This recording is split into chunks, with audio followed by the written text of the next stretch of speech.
Break کے بعد ایک بار پھر آپ کی خدمت میں حاضر ہیں. واٹس ایپ ٹیکسٹ میسیجز کے ذریعے جو سوالات ہیں آگے خدمت میں پیش کرتے ہیں. آگے اجازت ہے؟ بسم اللہ. السلام علیکم.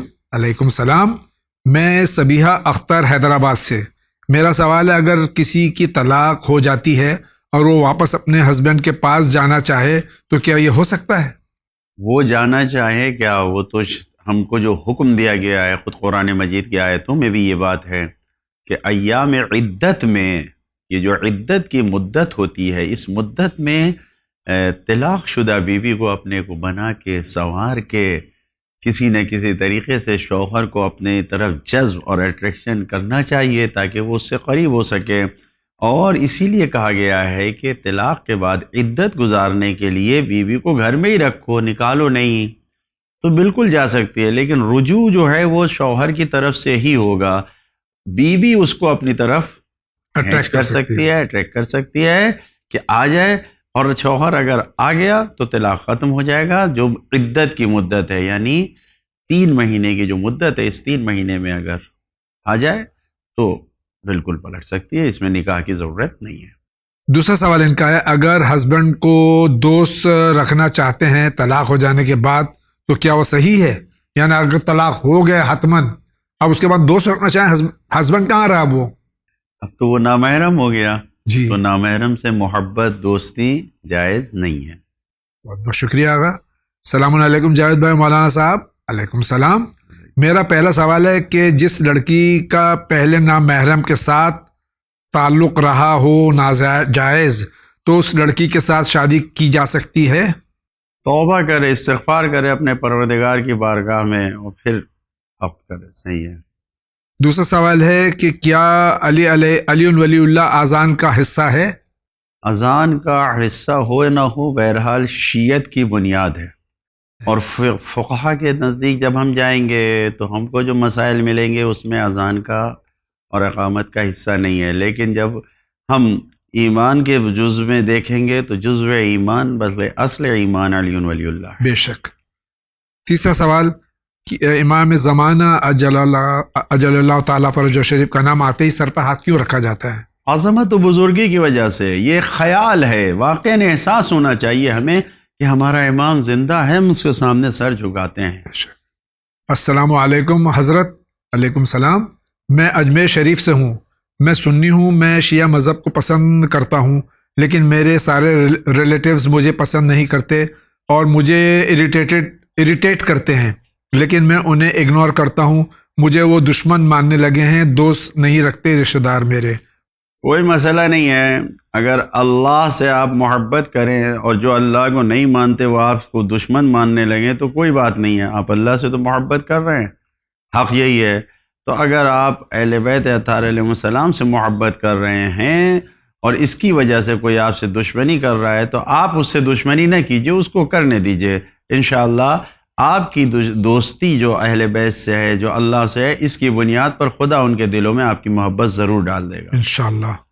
میرا یہ سوال ہے کہ میری بیوی کی غلطی کی وجہ سے ایک بار میری بیوی نے اپنے 3 سے 4 ماہ کے بچے کو دوا دے کر پیٹ ہی میں ختم کر دیا تھا. انہیں ابورشن کر لیا تھا، اپنا حمل ساقط کرا لیا تھا اپنا، اور اس کا گناہ گار میں بھی ہوں. اور جب وہ بچہ پیٹ سے باہر آیا تو وہ 3 سے 4 انچ کا تھا. تب میں نے اسے اپنے گھر کے پچھواڑے لپیٹ کر کپڑے میں دفن کر دیا. تو میں اس سلسلے میں آپ سے تفصیلات میں مسئلہ جاننا چاہتا ہوں کہ کیونکہ گناہ تو ہو ہی چکا ہے، پر اس کی تلافی کس طرح سے ہو؟ بہرحال یہ گناہ ہے اور آپ اس کو معین کیجئے، دیکھیے کہ کتنے دن کا بچہ تھا، اس حساب سے بتایا جائے گا. اور روح پڑی تھی یا نہیں پڑی تھی الگ مسئلہ ہے. روح پڑنے کے بعد لڑکا تھا تو الگ مسئلہ ہے، لڑکی تھی تو الگ مسئلہ، تفصیل طلب مسئلہ ہے. آپ اپنے شہر کے علماء سے یا آپ ان چینل سے علماء کا نمبر لے کے آپ اس کی تفصیل معلوم کیجیے. السلام علیکم. علیکم السلام. میرا سوال یہ ہے کہ محمد شیخ ہے یوٹیوب پہ جو قرآن کی آیتوں کا ٹرانسلیٹ اردو میں کرتے ہیں، وہ دعویٰ کرتے ہیں کہ آسمانی کتاب 4 نہیں ہیں، قرآن میں کہیں بھی 3 کتابوں کا ذکر نہیں ہے. وہ یہ دعویٰ کرتے ہیں کہ کیوں گمراہ کیا جا رہا ہے؟ یہ حیدر علی راجستھان سروہی سے سوال کر رہے ہیں. قرآن مجید کی آیتیں موجود ہیں جس میں خود زبور کا لفظ آیا ہے، جس میں توریت کا لفظ آیا ہے، انجیل کا لفظ آیا ہے۔ آج تو سرچ کرنے کی دنیا ہے، آپ انگلش میں بھی ڈالیں گے توریت کا لفظ قرآن میں، فوراً آپ کو مل جائے گی وہ آیتیں۔ زبور، توریت، یہ سب آیا ہے۔ صحف ابراہیم، صحف موسیٰ، یہ سب آسمانی کتابیں ہیں۔ لقد کتبنا فی الزبور من بعد الذکر، تو یہ لفظ آئے ہیں، آسمانی کتابیں ہیں، آسمانی صحیفے ہیں جس پر ہم اعتقاد رکھتے ہیں۔ اگر ان کا کہنا یہ ہے کہ کسی کتاب کا حکم نہیں مانا جاتا، صرف قرآن کا، تو یہ برحق ہے۔ قرآن کے آنے کے بعد جتنے صحیفے اور کتابیں تھیں وہ ختم منسوخ ہو ہو گئیں، گئی۔ صرف قرآن کا حکم چل رہا ہے۔ یہ بات صحیح ہے، لیکن یہ کہا جائے کہ آسمانی کتاب تھی ہی نہیں، تو یہ صحیح نہیں ہے۔ ہم خود قرآن کے بیان کے مطابق آسمانی کتابوں پر یقین رکھتے ہیں کہ 4 آسمانی کتابیں تھیں اور بے شمار صحیفے تھے۔ السلام علیکم۔ علیکم السلام۔ میرا سوال یہ ہے کہ قرآن میں کتنے سورے ہیں جس میں سجدہ کرنا واجب ہے، اور ان سوروں کے نام تفصیل سے بتائیے۔ میرا نام میر شاد علی اور میری عمر 15 سال ہے، بنگلورو سے سوال کر رہے ہیں۔ 4 سوروں میں سجدہ واجب ہے۔ 21ویں پارے میں سورہ سجدہ ہے، 24ویں پارے میں سورہ فصلت ہے، 27ویں پارے میں سورہ نجم ہے، اور 30ویں پارے میں سورہ علق ہے۔ یہ 4 سوروں میں سجدہ کرنا واجب ہے۔ بہت بہت شکریہ آغا۔ السلام علیکم۔ علیکم السلام۔ How much share woman gets after her husband dies, یعنی انگریزی میری سمجھ میں نہیں آ رہی ہے، اگر شوہر کا انتقال ہو جائے تو بیوی کو اس کی جائیداد میں سے کتنا حصہ ملنا چاہیے، گھر میں سے اور زمین میں سے، اور جو بھی ان کے دیکھیے 2 properties طرح ہیں۔ کی پراپرٹی ہوتی ہے، ایک جو چیزیں نقل ہو سکتی ہیں، ایک غیر منقولہ ہوتی ہیں۔ موویبل اینڈ نان ہاں۔ موویبل۔ تو اب جو مثلا مکان ہے تو مکان میں سے کوئی حصہ نہیں ہے ان کا، جو چیزیں بک گئی، پیسہ آ گیا تو پیسے میں ملے گا، جو پروفٹ یعنی جو کیش ہے اس میں سے ملے گا۔ زمین تھی بیچ دی گئی تو قیمت میں ملے گا، زمین میں حصہ نہیں ہے۔ جی۔ اور اسی طریقے سے باغ تھا تو باغ بیچ دیا گیا تو اس سے پیسہ ملے گا، پیسے میں یعنی جو چیز ہے اس سے ملے گا۔ مکان اگر بیچ دیا گیا تو پھر بیوی کو حصہ ملے گا، ورنہ نہیں ہے۔ اور بچہ ہونے کی صورت میں 8واں حصہ ملے گا، بچہ نہیں ہے تو 14۔ السلام علیکم۔ علیکم السلام۔ میرا سوال ہے، اگر کوئی بھائی اور بہن آپس میں بیٹا یا بیٹی لاتا ہے، ایسا ہی کہ یہ میرا ہوا، اور اس کے ولدیت چینج کرتا ہے، تو کیا وہ مذہب میں جائز ہے؟ ولدیت چینج کرنا بہرحال گود لینے کے بعد یہ شریعت کے لحاظ سے نہ ضروری ہے، نہ لازم ہے، اور نہ صحیح ہے۔ نہ صحیح ہے۔ جی۔ اور بہتر یہ ہے کہ نام نہ بدلا جائے، لیکن بہرحال سرٹیفکیٹ وغیرہ پہ اگر نام بدل بھی دیا جائے تو اس میں کوئی حرام کام نہیں ہے۔ اور رشتوں کو بہرحال بچہ بدلنے کے بعد خیال رکھنا ہوگا، محرم نامحرم کا خیال رکھنا واجب ہے، جیسا کہ میں نے اسی پروگرام میں عرض کیا کہ محرم اور نامحرم کا خیال رکھنا اس گود لینے میں اور بچہ لینے میں ضروری ہے۔ اور اگر بعض لوگ کہتے ہیں نکاح کیسے ہوگا، اور کیا کہتے ہیں نکاح میں نام، تو نکاح میں نام لینے کی شرط واجب نہیں ہے۔ جب لیکن ولدیت کا ذکر آیا تو اسی کے باپ کا نام باپ کا نام لینا چاہیے، بالکل، یہ بہت بہت شکریہ۔ خیانت ہو جائے گی نا۔ جی بے شک جی۔ السلام علیکم جاوید انکل، مولانا انکل۔ علیکم السلام۔ میرا نام سیدہ خدیجہ زہرا رضوی ہے، میں 19 سال کی ہوں۔ میرا سوال ہے کہ میں گانا بہت سنتی ہوں، میں نماز، مجلس، حدیث وغیرہ سب پڑھتی ہوں، لیکن گانا بھی سنتی ہوں۔ میں نے بہت کوشش کی لیکن مجھ سے گانا نہیں چھوٹ پایا۔ میری ساری فرینڈز کا ہے کہ میں یعنی کہ اس طرح سے میں فیل کرتی ہوں۔ صحیح ہے؟ ایک انسان چھٹے امام کی خدمت میں آیا اور اس نے کہا کہ میں نے تو بہت سی نمازیں پڑھ لیا، بڑے روزے رکھ لیے، بڑے نیک کام کر ڈالے میں نے، تو اب مجھے کیا، مجھے تو جنت ملے گی؟ تو امام نے اس سے کہا کہ ہاں یقیناً تم نے نمازوں کے ذریعے، روزوں کے ذریعے، نیک کام کے ذریعے تم نے باغات بنا لیے، لیکن جب تم دنیا میں ایک باغ لگاتے ہو تو ساری حفاظت کے ساتھ وہ باغ کھڑا ہو جاتا ہے، تو ایک چنگاری آتی ہے آگ کی، اس باغ میں آگ لگا کے خاکستر کر دیتی ہے۔ تو اسی طریقے سے اگر تمہارے سارے نیک کام ہیں، کوئی ایک گناہ آیا تو گناہ کی چنگاری نے سارے نیک کام کو خراب کر دیا، برباد کر دیا۔ تو اب اگر آپ نماز، مجلس، سارے نیک کام کر رہی ہیں اور ایک یہ گناہ کی چنگاری جو بہت بڑا گناہ ہے، غنا حرام ہے، الغنا اشد من الزنا، اب اس بدفعلی سے بھی برا گناہ ہے غنا، اب انسان اس کو انجام دے رہا ہے اور ساتھ میں سارے نیک کام انجام دے رہا ہے، تو یہ بالکل اسی چنگاری کی طرح ہے کہ یہی ایک گناہ کی چنگاری اس سارے نیک کام کو خراب کر دے رہی ہے۔ لہٰذا آپ ابھی ماشاءاللہ نوجوان ہیں اور اس سے دور ہٹیے، قرآن سنیے، قرآن پڑھیے، دعا پڑھیے، اس طریقے سے یہ جو مذہبی چیزیں ہیں اس میں اپنے وقت کو لگائیے، اس کو سنیے، انشاءاللہ اس چیز سے نجات ملے گی۔ خود اہل بیت سے توسل کیجیے، ان کو وسیلہ بنائیے کہ اس مشکل سے نجات دیں۔ انشاءاللہ اہل بیت جو آپ کے نام میں جس شہزادی کا اور بیوی کا نام ہے اسی سے وسیلہ بنائیے کہ وہی آپ کو انشاءاللہ نجات دیں انشاءاللہ۔ دوسرا سوال یہ کہ میرے گھر میں بنا وجہ ہمیشہ لڑائیاں ہوتی ہیں، پلیز کوئی دعا بتائیے تاکہ یہ سب بند ہو میرے گھر میں۔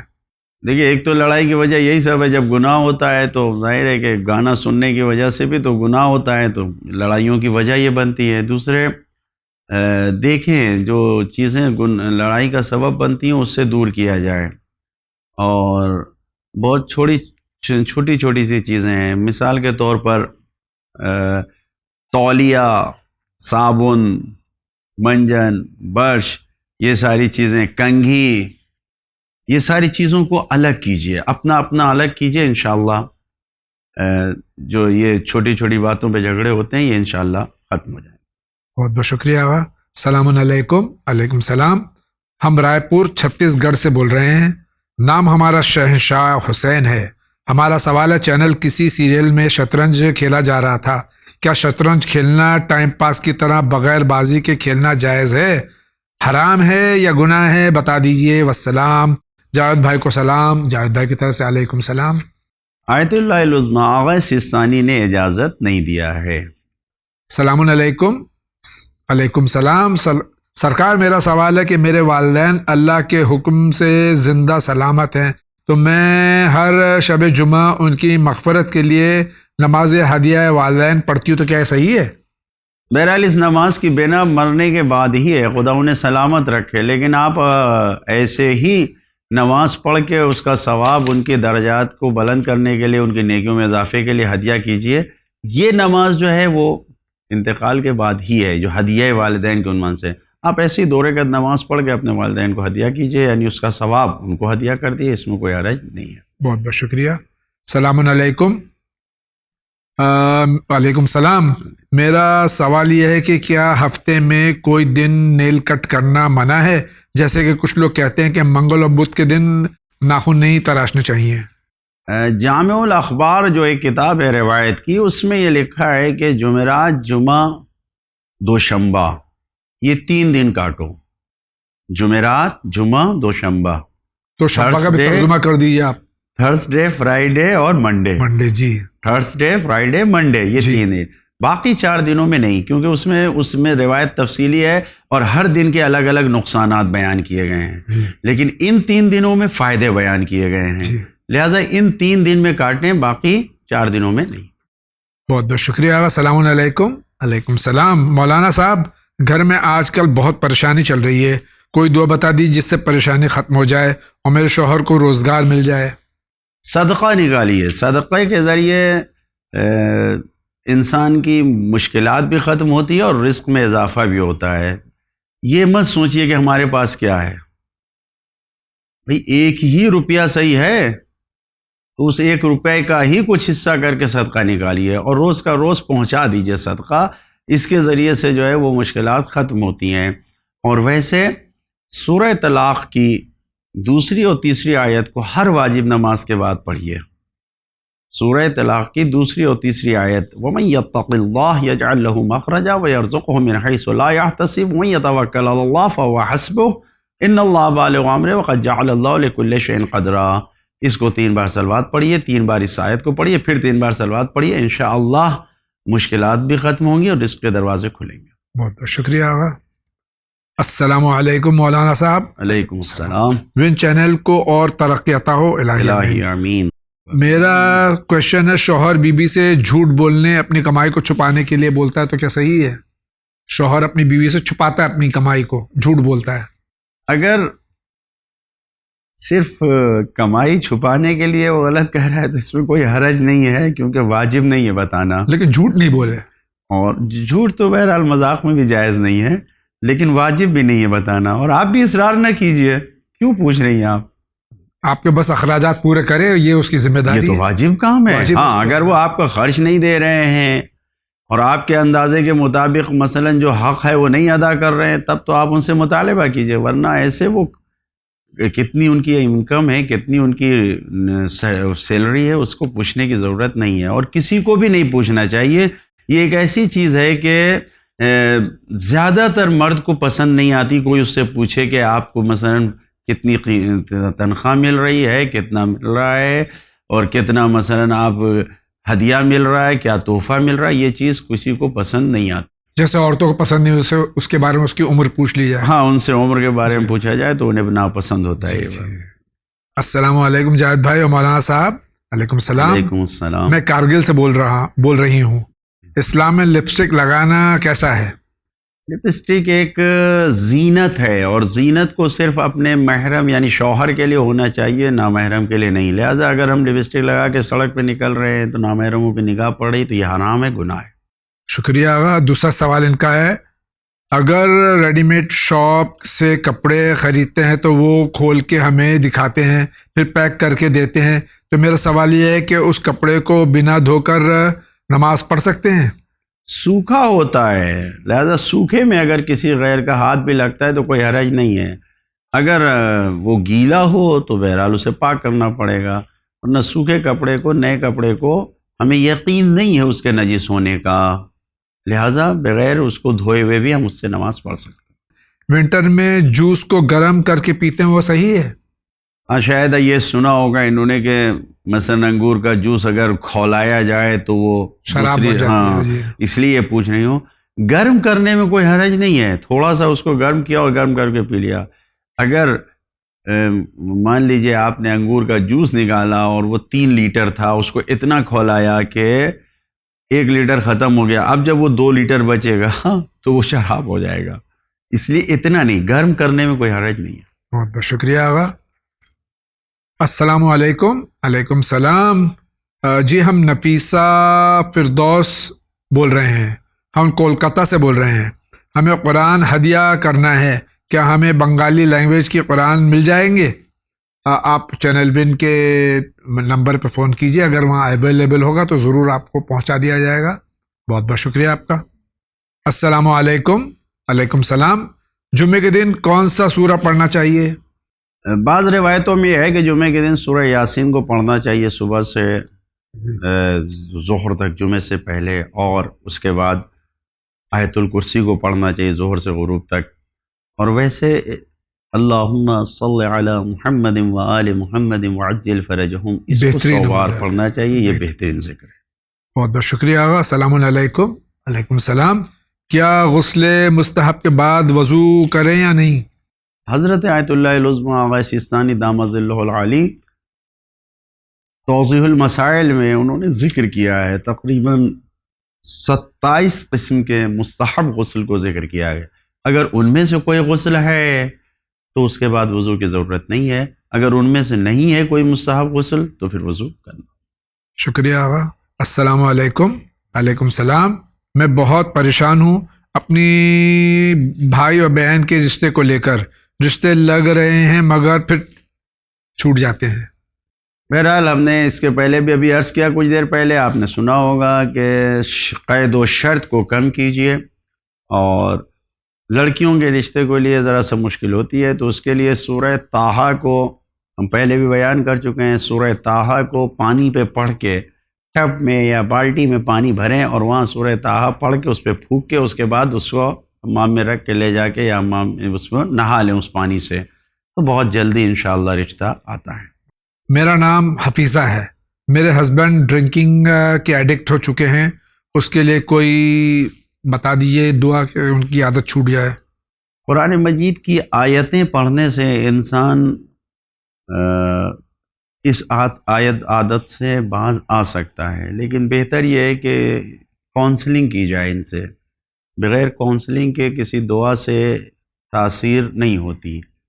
ہاں، اگر ان سے گفتگو کی گئی، ان کو سمجھایا گیا اور پھر ساتھ میں بھی دعا کیا جائے تو بہتر۔ بہت بہت شکریہ۔ السلام علیکم جاوید بھائی۔ السلام علیکم مولانا صاحب۔ علیکم السلام۔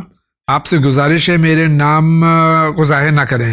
سوال ہے کہ کسی وجہ سے مطلب حالت کی وجہ سے یا ذریعے نہ ملنے کی وجہ سے اگر کوئی اردو عربک نہیں پڑھ سکا تو کیا وہ انگلش یا ہندی میں سورہ و قرآن پڑھ سکتا ہے؟